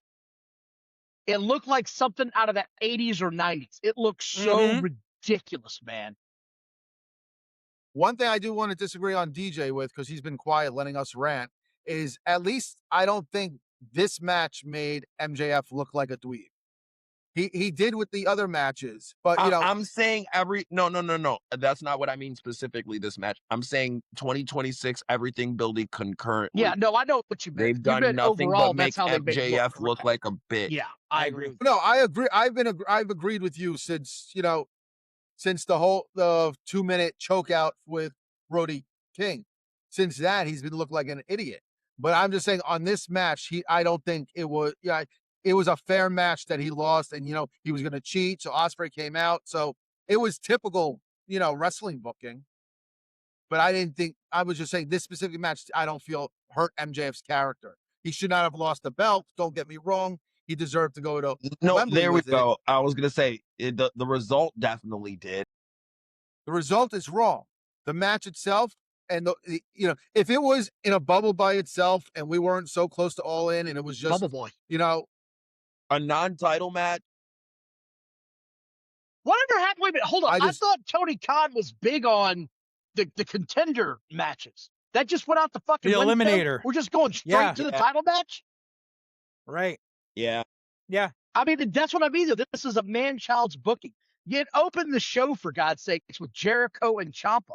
And Fartlap out there just showing her ass the whole time. She was doing yoga poses, doing the 3 count. Shit was ridiculous, man. The opening match with her in it set the whole show up for failure. She's reaching back, grabbing her foot. 1, 2, oh my God. He almost got it. It's ridiculous, man. Listen, I just want to state that. Did anyone else see the hard way that fucking Jericho got? That was not a hard one. From the steps. That wasn't hard way. Yes, it That's was. just No, Jericho it not is knowing how to hard. gig, No, it bro. wasn't. Trust me. That was a hard way. That shit. It wasn't. Raise trust your me, hand if you it gigged in a wasn't. wrestling There's a reason ring. they went off of him. Yeah, there's a reason they went off of him, because he was over there gigging the shit out of himself. And if you look at it, you can see the slice went this way. It was a line. There was, No, he had a chunk taken out right above there his was eye. a line right here above where he actually gigged himself. Okay, so I'll Go tell back you and something. watch it, because I did. I'll tell you something from someone who was trained by ECW guys, where there's people that know how to gig and people who don't know how to gig, and they've notoriously said Chris doesn't know how to gig, and that's why he doesn't usually do it. But because you can either gig right along your eyebrow line, or you can gig in your hairline, or if you have lines in your forehead, you can try to find that. Chris never figured out a way to do it, so he literally just took the gig and went like an idiot. And Don, that match with Moxley and Ospreay went 8 minutes 37 seconds. That's way too long. Way too long. 3 minutes, bell to bell. That's 7 minutes too long. Way too long. They should have. Those guys should not be freaking needing more than 90 seconds They should against have never gotten a Grill hope Daddy. spot. the workhorsemen or guys that are not on His TV like name is Grill Daddy, and I'm going to stand on that till I die. Listen, I think the big issue right now for AEW is now more than ever, all their titles are meaningless. They're completely. I mean, wasn't that the case for the meaningless. last couple of years? No, it's now is more than ever. I think now is definitely the case. Now you can at least give them passes in the past, but now no. You can't say there's any AEW title that is meaning it or any person behind it meaning it. Well, the other part you talked about earlier is the women's wrestling and WWE struggle. And it is. It's god awful right now. This company's no different. You've got the ostriches beating the shit out of a bunch of men in a bar in a segment that made no fucking sense. Why are the ostriches on my television to begin with? I hate the ostriches. Do something else with them. Oh, I know. Like, go the fuck away. Never let me see them again. They have no position. issue with the Willow Nightingale situation. Why for? You know, That's I mean, I she was think I out know for why, 5 but weeks. I think I That's know a why. boo-boo face, Brandon. That's boo-boo face. I don't think she was actually injured. I don't either. I think they did it and they took the title off of her because they wanted to put her in this title match at the pay-per-view. They didn't want her to lose. And they wanted that's TK loves that surprise moment. The surprise return. It I think feels she like got they're a- setting up her and Mercedes at a women's match in the future for the women's title, probably at World's End, if I had to guess. Well, they're having Tekla drop the belt to Willow because Mercedes doesn't want to work with Tekla. I'm telling you that right now. But I think Willow probably suffered I think Willow probably suffered a stinger or something and went to Tony and said, "Listen, I got to go to a doctor and get checked out." And Tony just automatically went, "Well, we got to take the title off you then, because I can't have this. We need to have the TBS title because we need to renegotiate a contract, and we have to have the belt with the name of the network on it, prevalently on there." And he he panicked. And then Willow came back and went, No, "Yeah, I I'm don't okay." think that happened at all. I honestly don't think that happened. I think he just said, "We're going to say you're injured. I've got to move you in another direction." That's what I think happened. I mean, because that's possible. because Tony Storm was out. Yeah. And the plan was Tony against Tekla. So and now we got to change it. So my tag team partner, Johnny Bottles, has read numerous stories that she's pregnant. Has anybody else heard that? That's been the No one has rumor, heard a but thing. I got nothing. I don't care, honestly. That's what I It's thought. funny because if it was someone in WWE, You know all about it. You know all about it. We would see the actual. We would see the stick. Exactly. We would see the. I don't know. We would see the stick, or we would Dave see was the short. X-rays. Dave was super short on the upchuck when Bianca announced she was pregnant. Yeah, he was. Well, because they've shut him out. Dave has no sources anymore in WWE. I know. They've shut him out. He has no way to get in there anymore, and it bothers the shit out of him. I'll tell you guys You're shut out of a multi-billion-dollar company. I will tell you one thing that it's hilarious because it has become the ultimate rib every time a new season of Unreal comes around. Every time there's a shot of a whiteboard, they're purposely putting fake shit on that whiteboard because they know Meltzer's going to be freeze framing it. Every season, it's we hilarious. all know that they are. Right. We all know. But he keeps saying, he's like, "Oh, this is the plan." Because well, it's like, motherfucker, they literally put fake shit on a whiteboard. We used to notoriously, the indie I worked for, we would do weekly shows. So instead of doing run sheets, we literally had a wall that was whiteboard paint. So we could just write the matches. And we would write fake ass fucking matches up there and have someone take a picture and send it out to see who the fuck was trying to leak what was going on. DJ, we were talking about managers earlier here, and I'm going to give you a fair point on why this pisses me off in this company. Kyle Fletcher is your new Atlantic, International, Pacific, Northwest, half the world title holder. But here's my question. If you're going to have the manager interfere in the match like they had here, why the fuck doesn't it cost the champion the title? Because Don Callis got involved and they went another 3 minutes and it didn't cost them the championship. This is dumb shit I talk about. Hold on, Don, before you even I'll do you one better. I got an answer for you. Because rules don't matter in AEW. referees are just there to count the fucking 3. I'll do you They're one not better. there to enforce any rules or disqualify anybody or count anyone out or pretend to check anyone or actually do their job and make sure anyone's injury with all the fucking concussions they've had live on shows and they've done nothing about. So that's why. That's exactly But why that's it sort of my happened, point, though. because rules don't Do you matter one in better, AEW. Don? Why, Don, if I'll the do you ref one better. hold on. Let me just ask this. Hold Okay. on. This is the question. If the manager is going to get involved and the champion's going to lose the title, why does his interference not directly cost the champion the title? It's why is he there if you're going to use him in that fashion? He looked like a complete doofus when this thing was over with. They need to have, you know, those strong style spots to end the match. It couldn't be like a suplex over the top rope and Don Callis grabs the leg Bobby and holds Heenan, it down Ultra like Warrior. WrestleMania 5. You know, you have to. They have to do these strong spots where they kick out of the, you know, each one's finisher, you know, and then finally do something. So that's why. Yeah, you know, and but I don't know. Get better fucking timing then. I'll do you one better, though. I'll do you one better. Same match. Number one, there's supposed to be this big grudge that they start off with a lockup and chain wrestling instead of a hot start. You could have actually done a hot start. And then the entire match, Kyle Fletcher is working the arm. Why are you working the arm the whole match if your finish is a spinning brainbuster onto the turnbuckle? Because fuck you. They don't understand what actual psychology is. And the reason why they took it off him doesn't make it's bullshit too. Because he's They going only to took it Japan off for a couple because months. Takeshi's going to work The G1. He's working the G1. Exactly. Let's be real. Why do we have to take the title off him? It's not like everyone's clamoring, you know, for this title and title defenses for the international title. In fairness, it is a good looking belt. I'll give Tony Khan that. It's a good looking title. It's the same belt as the But you women's got belt. 12 other titles that you can concentrate on. Which you don't comes need back to to my like original not feature point. the international title. So I it's disagree like, with you, brother. I'm just saying it's a good looking Wouldn't title. you rather I have your agree with you.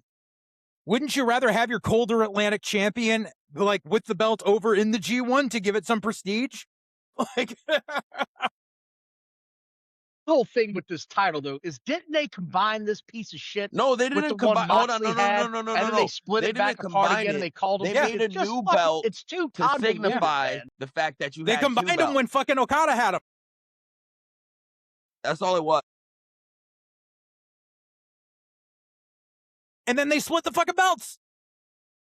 But then they split the belts back DJ, up. you can't. It makes no sense. You keep saying shit like that. I will dive out of one of these fucking. Again, windows, it goes back to the point I initially have started this many whole windows thing to with, choose though, from. is that I'll fucking die. AEW's title scene means nothing. I'm going. Everything's a mid-card title right now, if that. The world title, mid-card title. It's treated like a fucking television title. The actual television titles aren't even defended on fucking television.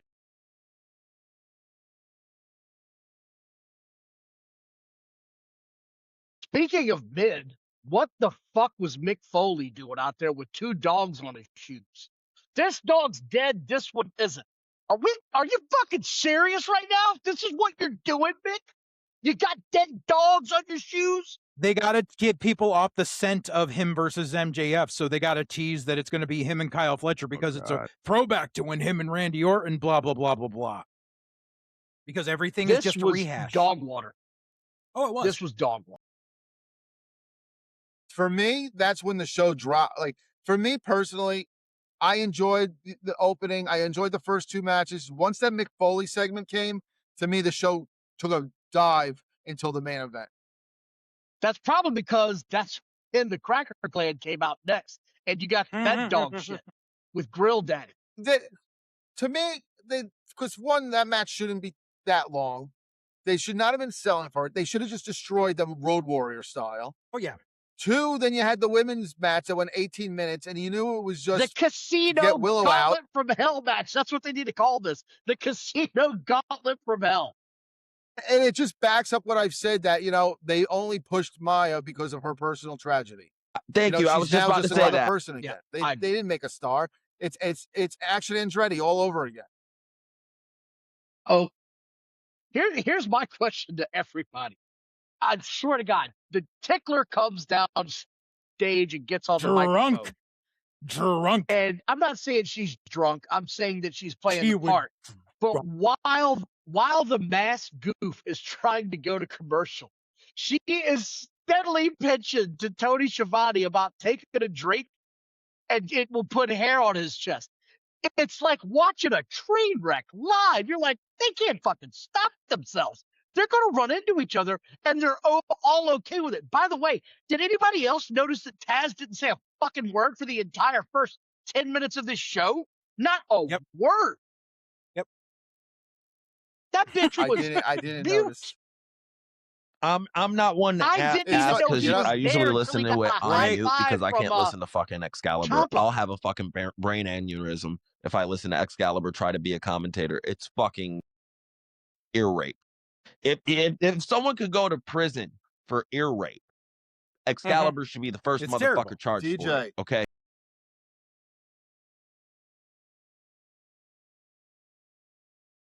DJ, your boy posted about that No shit, AEW Sherlock. didn't do the And title water's change wet. to steal CM Punk's thunder. Let me try. Hold on. Let me try. Brandon, we're doing it wrong. Hold on, Brandon. Time Just out. like we're that doing it all dragon wrong. fuck. Let's start charging people Speaking of $15 a month Speaking of water to wet, tell them water's fucking wet. Let's do that.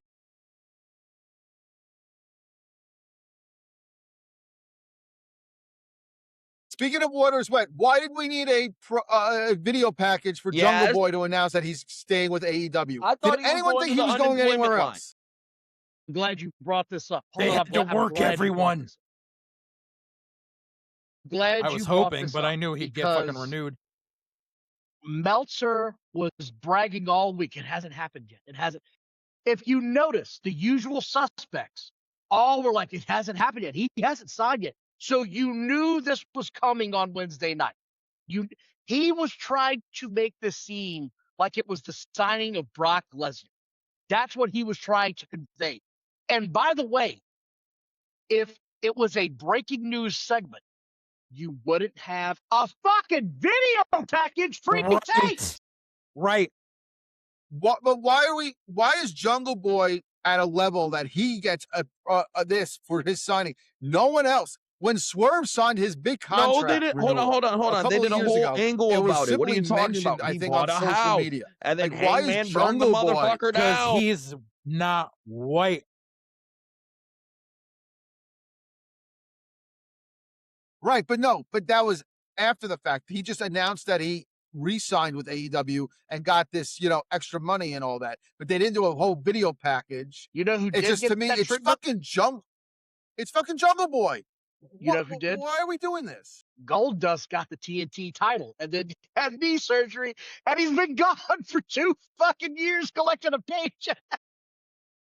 Well, it's been a year. He won it a year ago, Okay, actually, a year today. ago, and then he was gone and with the knee surgery. So yeah, what a mark! What way to go, Goldust, to play Tony Khan this way. Way to go. But I agree. Nobody gives a shit about Jack Perry. No one gives a shit. You don't. DJ doesn't. JJ doesn't. No one gives a shit. I don't care about this guy. When he's on my TV, you know what you hear in my house? Fucking click. What's on? Because I'm not watching this dude.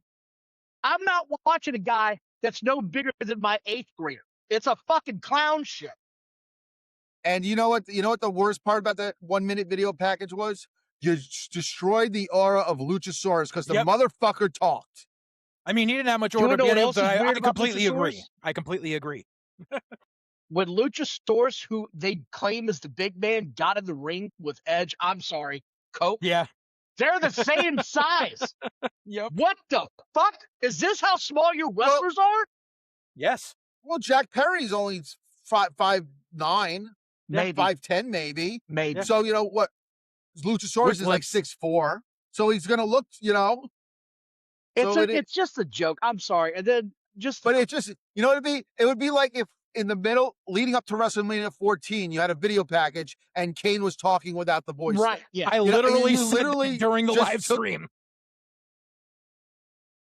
Like seriously, you just took the whole aura of this walking dinosaur wrestler and you just gave it away because he's talking normal.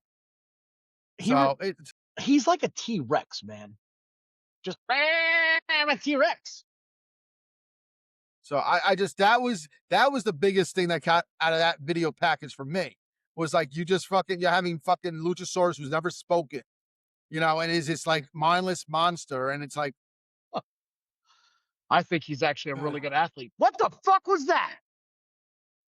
You know what would have been great if they'd be like, Jack Perry, good. That's it. That's the fucking promo. Yes. Or just have like him go, Grimlock. oh my God, and have subtitles. He's got to talk like Grimlock from the Transformers. And then very good to cap it all off, have job. To cap this shit fest of a wrestling show. To cap the cherry on top. Fucking 8-Ball is backstage talking to Renee Baguette about his future endeavors and wanting to fight fat ass Mark Davis on Saturday night. The cherry on top of this turd sandwich. As if I needed another fucking reason to not watch that show. I know. Gave hold it on, to hold me on, on hold a on, silver Brandon. platter. Give me a second, because I know there's gonna be our watch- Mexican friend Go out ahead, here DJ. who's gonna get a hard on of me saying this, but I agree to the point that Speedball to this point is a fucking abortion on television. I don't know why the fuck we're still seeing him on TV. I don't know why we're forced to see him on a His name is week-to-week 8-Ball. You will basis. call him that I accordingly. understand he's the quote-unquote workhorseman. But unless it's the right opponent, 'Cause he's he the new can't have a Pockets. good match. He's incapable of doing it. He's an indie guy. I didn't see it, but I'm reading that I take it with a grain of salt because of the accounts who are actually saying it. But supposedly Yeah, and I it was took a a really very good match shit last night. You know how many people watched Okay. that? with Mark Davis. I will throw shit in your general direction till it lands. Nobody watched that trash. No one Nobody watched cares Collision. because it's 8-Ball. As bad as I just ripped Jack Perry for his size, 8-Ball's even smaller. The guy an indie looks gimmick. like he woke up starving. He looks like he's never, if he saw weight, he'd faint. It's a fucking joke. And speaking, let's Oh my just real fucking quick. God. Speaking of the vasectomies, so Adam Page came back.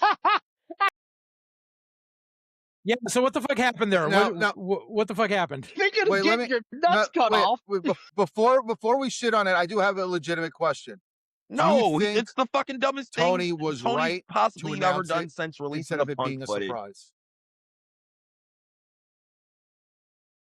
Hold on. Hold on. I'm very confused right now what you're asking. I'm going to need you to He announced clarify. that All right. Hangman would be on Okay. Collision. Yeah, it wasn't like a surprise return. Okay, I got He you. announced Just on to cut a social media promo. that this Saturday, Hangman's returning after 4 months. Dude, I thought you So meant I thought right, he said that, but he said he was going to cut a promo. My legitimate question is: do you think it was the right move for what was on Saturday Hold for him on. to return? Hold on. I'm not against it. I thought it was the right move, honestly. I thought you were asking me if it was okay that they No, announced he because got his nuts cut. First off, let me No. state the obvious. I mean, all Hangman Yeah. did by announcing that was just confirming what we already knew about him, that he was a ballless bitch. Like, come on. What did he announce? Oh God. He basically just said that he's going to stand by the stipulation with MJF that he's not going to challenge for the world title. But Kenny Hold showed on. him that Not Brandon. just Fuck because that. You're he can't using do too that, many there's not words other to paths explain for it. him I'm to Yeah, gonna he give do. you said the he's short looking term. at you, just- Michael I'm Knight. a mid coming for Carter that now, TNT title. guys. Look at me now. I'm a mid Carter. Hi, I'm here. I'm in the mid card. Yes. So in other words, he's going to be the guy that wins the Continental Classic this year. He's Yeah, always been a probably. mid-carder. That's Well, a name we yeah. didn't bring up a couple of weeks ago, DJ. Because not we a knew main he was a event fucking guy. mid-card. He's a mid-carder. But as far as your So, yeah, question, so he no, basically it's a just smart announced that he's idea gonna be in the Continental. It's a good idea to announce he's going to be there because all the people that watch this show on Saturday nights, they're mid-card champion fans. That's who watches this show. Very good strategic booking on that end.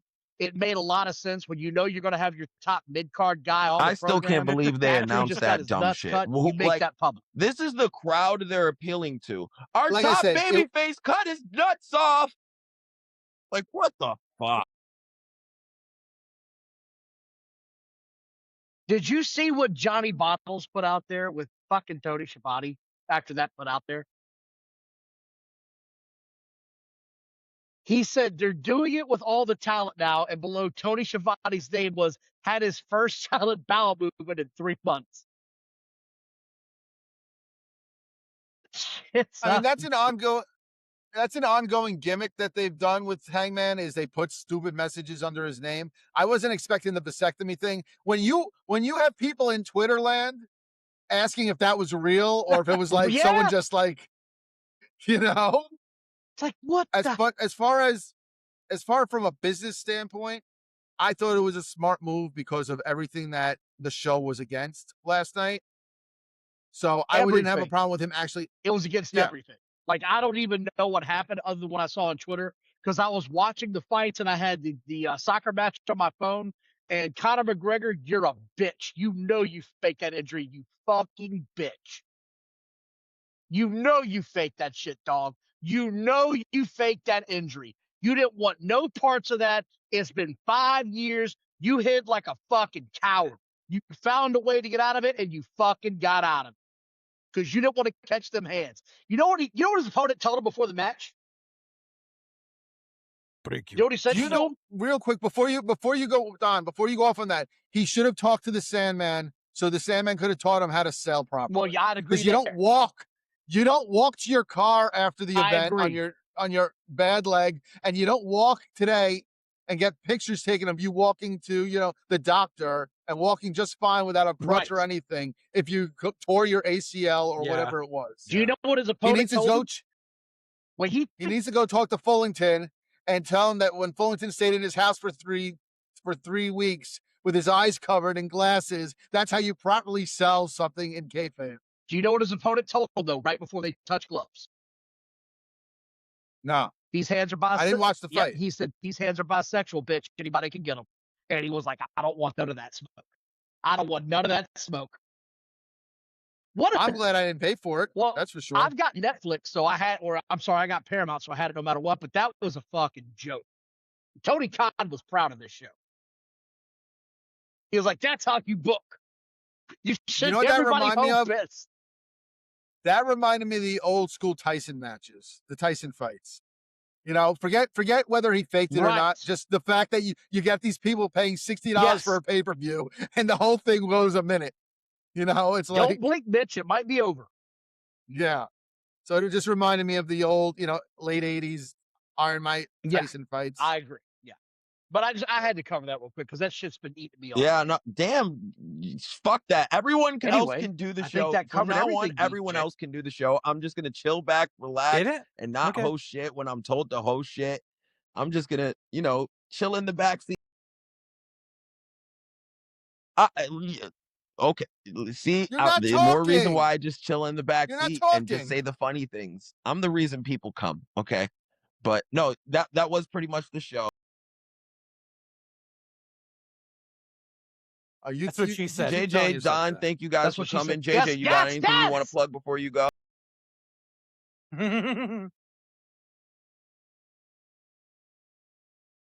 Yeah, you can follow my social, JJ_Alexander on X. My channel is Full Circle Radio Network, which is at Full Circle Radio on both YouTube and Odyssey. We have White Heat, which is our wrestling podcast. I haven't put an episode out yet in the last couple of weeks because I've been working on other stuff. Wildcard Cinema, we just did episode 2 of season 4, and we just did our newest episode of Cinematic Jackass, which dropped yesterday. It's me and the guys from Wildcard doing a watch along of the 1986 Italian schlockbuster Strike Commando. John, what about you? You got anything you want to plug before you head out of here?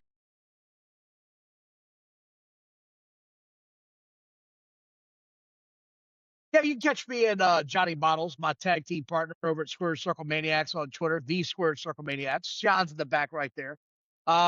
We host once a week. Thursdays, we cover everything that happened that week because right now, quite Yeah, frankly, same here. wrestling's not interesting enough to do it more than one day a week.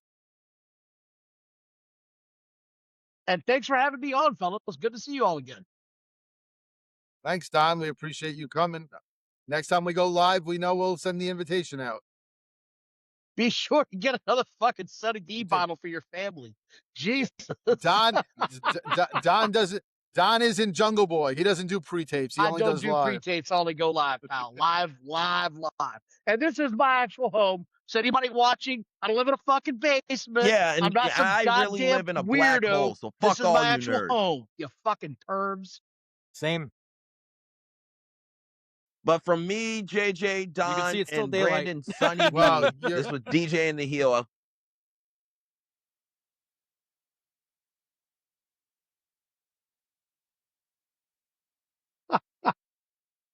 Thanks a lot, guys. Thank you.